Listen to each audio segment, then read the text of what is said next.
Fiance gets too drunk with my brother and tells him a secret I overhear. Next day, I kick him out. The glass of wine trembled in my hand as I stood in the hallway. The words I'd just overheard slicing through me like a blade. My fiance, James, slurring and laughing, had just confessed something to my brother, Tom, that made my world tilt. I never loved her. Man, it's all for the money, he'd said, his voice thick with whiskey and arrogance.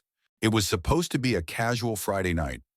Tom had come over to our cozy Chicago apartment to catch up, something we hadn't done in months. James, always charming, had insisted on opening the good bourbon, pouring generous glasses for himself and Tom. I'd been in the kitchen, slicing cheese for a late-night charcuterie board, humming along to the jazz playlist James loved. The apartment smelled of cedar candles and the faint tang of spilled liquor. I'd smiled, thinking how perfect life felt engaged to a man who seemed to adore me, planning a wedding for next spring. My brother finally warming up to him. But perfection is a fragile lie, and mine was about to shatter. As I carried the board toward the living room, their voices grew louder, slurred but sharp enough to cut through the music. I paused just outside the doorway, hidden by the shadow of the hall. Tom's voice was hesitant, almost pleading. Man, you're drunk. Don't say stuff like that. Clara's my sister. James laughed, a low, ugly sound. Oh, come on, Tom. You know how it is. She's sweet, sure, but her trust fund. That's the real prize. I'm set for life once we're married. My heart stopped. The board slipped from my hands, crashing to the floor. But neither of them noticed over their drunken chuckles. I stood there, rooted, my pulse roaring in my ears. The man I'd shared my bed with, my dreams, my future, he'd been playing me. For money, my trust fund, left by my late father, was modest but enough to tempt a snake like James. I wanted to scream, to storm in and throw the wine in his face, but my body wouldn't move. Instead, I listened as Tom, bless his heart, tried to defend me. You don't mean that, James. Clara loves you. She's planning her whole life around you. James snorted. Yeah, well, she's naive. Thinks I'm her knight in shining armor. It's almost too easy. The betrayal burned, but Tom's silence hurt almost as much. Why wasn't he punching him? Why wasn't he dragging James out the door? I retreated to the kitchen, my hands shaking as I leaned against the counter. The jazz felt mocking now, its smooth notes clashing with the chaos in my chest. I poured another glass of wine, downed it in one gulp, and made a decision. James wasn't sleeping in my bed tonight or ever again. The next morning, I woke to the smell of coffee and James groaning on the couch.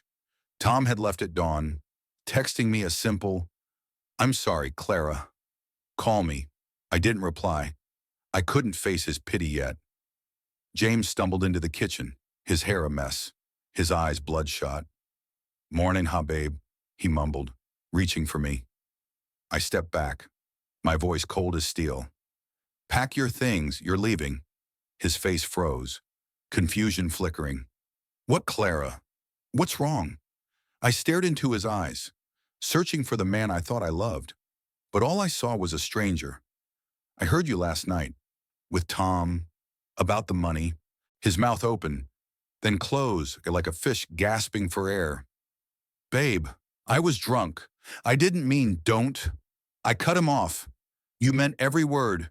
Get out! He tried to protest, his charm slipping like a cheap mask. But I was done. I pointed to the door, my voice steady despite the storm inside. Now!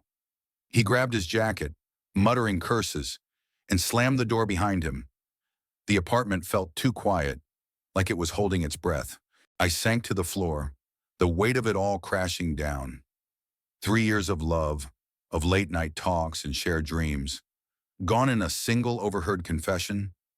But the pain wasn't just about James. It was Tom, too. Why hadn't he told me right away? Why had he let James keep talking? I called him, my voice breaking. Tom, why didn't you say something last night? He sighed, heavy and tired. I was shocked.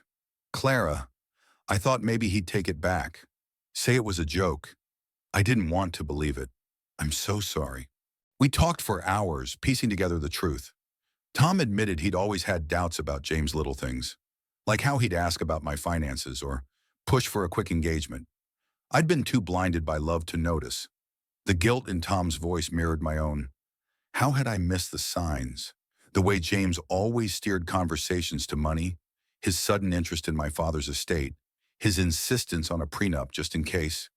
I'd thought it was practical, not predatory. Days turned into weeks. I threw myself into work, avoiding the empty spaces James had left behind. The apartment felt haunted, every corner holding a memory of him. I donated his forgotten hoodie, tossed the cologne he loved, but healing wasn't that simple. Late at night, I'd lie awake, questioning myself.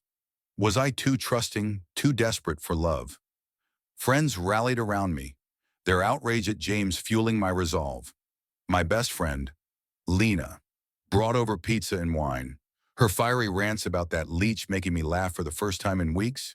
One evening, Tom came over with a bottle of bourbon, the same brand James had poured that night. "Let's reclaim it," he said, a determined glint in his eye. We sat on the balcony, the Chicago skyline glittering below, and talked about everything but James. He told me about his new job, his dreams of traveling. I shared my plan to take a pottery class, something I'd always wanted to try but never did because James thought it was pointless. For the first time, I felt a spark of hope. Maybe I could rebuild, not just my life, but myself. Months later, I ran into James at a coffee shop. He looked rough, his charm dulled by time. He tried to apologize, his words rehearsed and hollow. "Clara, I messed up. I was an idiot." I nodded, not out of forgiveness, but because I didn't need his words anymore. "You did," I said simply, walking away. I didn't look back. The experience changed me. I learned to trust my instincts, to listen to the quiet warnings my heart had ignored. Tom and I grew closer, our bond strengthened by honesty and forgiveness. I started therapy, unraveling the layers of hurt and self-doubt. I even made a lopsided bowl in pottery class, a small victory that felt like a reclaiming of my joy. Life isn't a fairy tale, and trust isn't rebuilt overnight, but I'm learning to love myself first, to value my worth beyond what someone else sees in me or my bank account. James's betrayal was a wound, but it didn't define me. It taught me resilience, the kind that comes from standing up, dusting off, and choosing to move forward. What do you think? Was I right to kick James out without a second chance? Or should I have heard him out? Share your thoughts. There's no right or wrong, just perspectives.